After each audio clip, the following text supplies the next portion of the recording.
Kapag naglabas ng plaka ang dealer, kasa, dapat talaga may kasamang Certificate of Plate Release o Acknowledgement Receipt.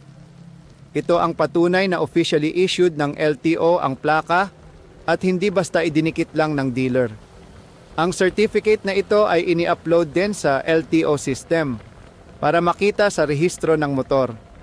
Kung walang binigay ang kasa at sinabihan ka lang na ikaw na ang mag-upload sa LTO, mali ito technically dahil dapat dealer o agent ang mag-upload ng plate release sa LTO system, hindi ang buyer.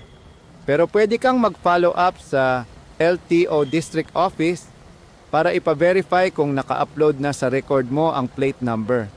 Kung nasa OR/CR mo na ang plate number, ibig sabihin, naka-record na sa LTO ang plate mo kahit walang physical certificate na ibinigay.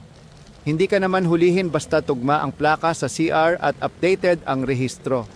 Kung wala sa OR/CR mo ang plate number at walang certificate, kailangan mong pumunta talaga sa LTO.